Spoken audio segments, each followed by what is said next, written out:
ॐ भूर्भुवः स्वः तत्सवितुर्वरेण्यं भर्गो देवस्य धीमहि धियो यो नः प्रचोदयात्। जय श्री कृष्ण मेरे सनातनी बंधुओं। महाभारत के पिछले अंक में हम लोगों ने अध्ययन किया कि किस प्रकार दुर्योधन जो है वो भीमसेन को कालकूट विषयुक्त भोजन कराने के पश्चात भीमसेन को गंगा नदी में डुबो देता है।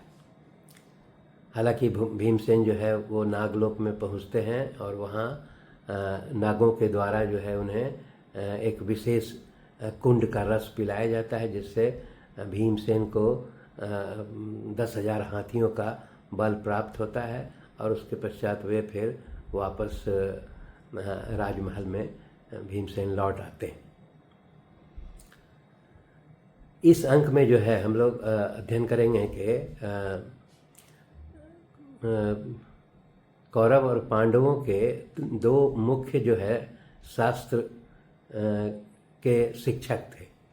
उन शिक्षकों का नाम था, जो मुख्य शिक्षक थे उनका नाम था कृपाचार्य और द्रोणाचार्य। तो महाभारत के इस अंक में हम लोग उन्हीं कृपाचार्य और द्रोणाचार्य का कैसे जन्म हुआ उसके बारे में हम लोग अध्ययन करेंगे। सबसे पहले हम लोग कृपाचार्य के बारे में जानेंगे। तो एक महर्षि गौतम नाम के ऋषि हुआ करते थे और उनके पुत्र का नाम था शार्दूल गौतम। क्योंकि वो गौतम वंशीय थे इसलिए उनका नाम शार्दूल गौतम के रूप में जाना जाता था। वो काफ़ी धनुर्वेद में विशेषज्ञ थे तथा वो तपस्या भी करते थे। तो एक बार की बात है कि वो गहन तपस्या में लीन थे। तो यहाँ पर पुनः जैसे पूर्व में और बहुत सारे उदाहरण मिलते हैं। इंद्रदेव के द्वारा जानपदी नाम की एक अप्सरा को शार्दूल गौतम के तपस्या को भंग करने के लिए भेजा जाता है। जब वो अप्सरा आती है तो शार्दूल गौतम को जो है अपने भावभंगिमा से प्रभावित करती है और उसके कारण जो है वो शार्दूल गौतम जो है वो काम पीड़ा से पीड़ित हो जाते हैं और उनका वीर जो है स्खलित हो जाता है। यहाँ पर दिया गया है कि वो जो वीर स्खलित होता है वो सरकंडों में वो गिर जाता है और सरकंडों में गिर करके दो भागों में विभक्त हो जाता है। तब समय होने पर जो है उन्हीं सरकंडों में जो वीर विभक्त होकर के गिरा था उससे एक पुत्र और पुत्री का जो है वो जन्म होता है। उस समय जो है वो हस्तिनापुर के राजा जो है वो शांतनु थे। तो एक समय की बात है कि शांतनु जो है वो उस वन में शिकार खेलने के लिए आते हैं और वो पाते हैं कि उन सरकंडों के पास एक पुत्र और एक पुत्री जो है वो वहाँ पर देखते हैं। तो शांतनु को जो है दोनों बच्चों पर कृपा हो जाती है और फिर वो दोनों बच्चों को जो है अपने राजमहल में लाते हैं और अपने पुत्र पुत्रियों के साथ के जैसा उसका लालन पालन कर लगते हैं। यहाँ पर वही दिया गया है कि चूँकि शांतनु जो है वो इन दोनों बच्चों को जो है कृपापूर्ण जो है ला करके उसका लालन पालन करते थे, इसीलिए इन दोनों का नाम जो रखा जाता है वो पुत्र का नाम कृप और पुत्री का नाम कृपी रखा जाता है। यहाँ पर एक चीज़ और समझने वाली बात है कि ये वही समय रहा होगा जब शांतनु जो है वो गंगा से विवाह के पश्चात 8 पुत्रों को जन्म देते हैं और उसके पश्चात 7 को गंगा में बहा दिया जाता है। एकमात्र जो भीष्म पितामह जो है वो शांतनु के साथ पुत्र के रूप में रहने लगते हैं और उसके पश्चात शांतनु जो है काफ़ी लंबे अरसे तक सत्यवती से विवाह करने तक काफ़ी लंबे अरसे तक जो है वो पत्नी विहीन होकर के निवास करते हैं। और उसी बीच में ये दोनों बच्चे कृप और कृपी को जो है वो पाते हैं और उसका पिता के रूप में उसका लालन पालन करने लगते हैं। यहाँ कृप जो है वो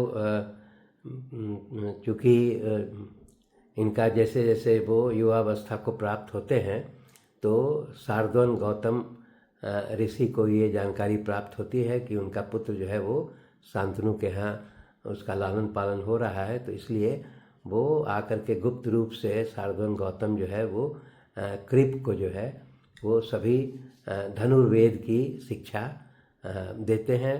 और इसके फलस्वरूप जो है वो कृप जो है वो धनुर्वेद का विशेषज्ञ हो जाते हैं। और फिर वो जो है इसीलिए उनका नाम फिर क्योंकि धनुर्वेद के विशेषज्ञ हो जाते हैं इसलिए उनका नाम कृपाचार्य हो जाता है। और वो फिर वही चूँकि हस्तिनापुर में जो है वो राजमहल में थे, निवास करते थे, तो ये कौरव पांडव दोनों के धनुर्वेद के शिक्षक के रूप में वहाँ काम करने लगते हैं। इसके पश्चात जो है वो हालांकि उस समय भीष्म पितामह को ये महसूस होता है कि कृपाचार्य से जो शास्त्रों का प्रशिक्षण जो है वो संपूर्ण प्राप्ति नहीं हो सकती है, इसीलिए और किसी श्रेष्ठ शिक्षक की तलाश में रहते हैं। तो इसी बीच में फिर उन्हें द्रोणाचार्य जो है वो शिक्षक के रूप में प्राप्त होते हैं। तो सबसे पहले यहाँ पर हम लोग अब द्रोणाचार्य के जन्म के बारे में अध्ययन करेंगे।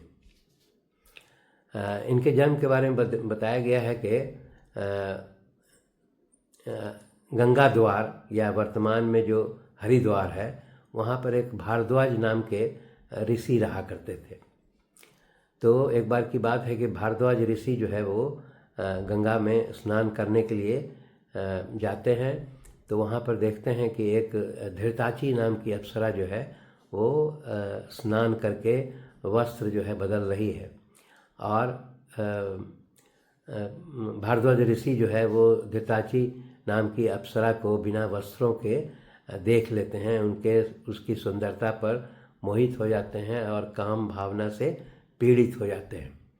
और इसके फलस्वरूप जो है वो भारद्वाज ऋषि का वीर पतन हो जाता है। जब वीर पतन उनका हो जाता है तो उसमें दिया गया है कि वहाँ उनके पास जो उपलब्ध यज्ञ कलश था जिसको द्रोण भी कहते हैं, उस द्रोण में अर्थात यज्ञ कलश में भारद्वाज ऋषि अपने उस वीर को रख देते हैं सुरक्षित। और उसी द्रोण में समय आने पर जो है जो पुत्र उत्पन्न होता है जिसका नाम द्रोण रखा जाता है। भारद्वाज ऋषि जो है वो भी धनुर्वेदों के विशेषज्ञ थे और विशेष तौर पर आग्नेयास्त्र के बारे में वो विशेषज्ञ थे। इसीलिए वो भारद्वाज ऋषि जो है अपने पुत्र द्रोण को जो है वो उसी आग्नेयास्त्र की विशेष धनुर्वेद की शिक्षा देते हैं। समय पूरा होने पर भारद्वाज ऋषि की तो मृत्यु हो जाती है और फिर द्रोण जो है उन्हीं के आश्रम में रह करके वो अपना शस्त्रों का शिक्षा एवं ज्ञान प्राप्त करते रहते हैं।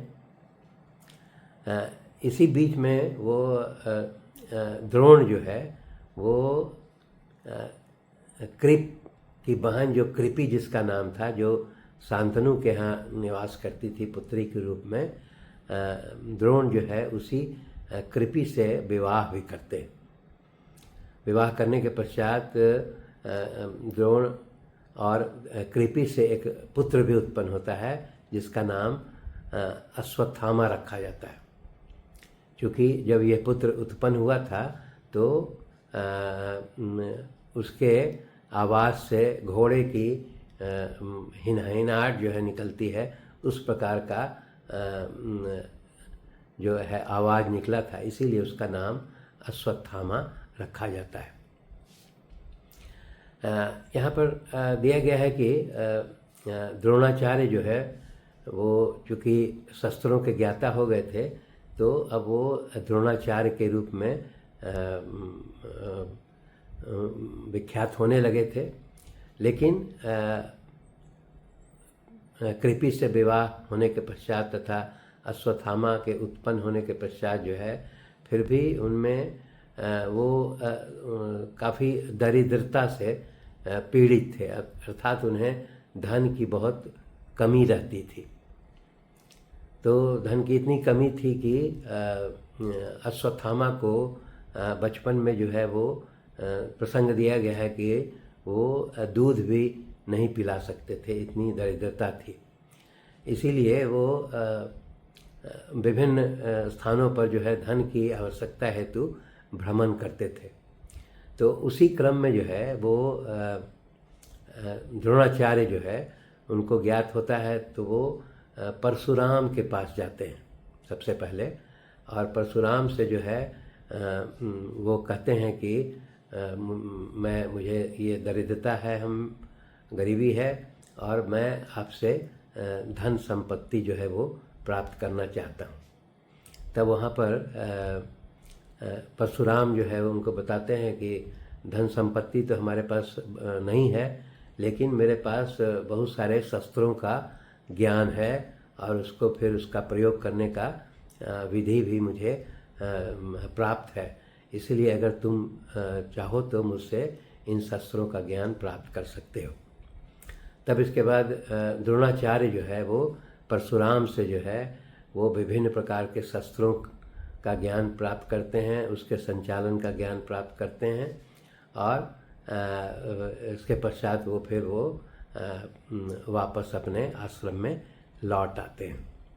इस प्रकार जो है वो दिया गया है कि द्रोणाचार्य जो है वो धनुर्वेद में और विभिन्न शस्त्रों में जो है वो उनको काफ़ी ज्ञान प्राप्त हो गया था। तो इस प्रकार इस अंक में हम लोगों ने कौरव पांडव के दोनों जो शिक्षक थे, कृपाचार्य और द्रोणाचार्य के बारे में अध्ययन किया। शेष अगले अंक में। धन्यवाद।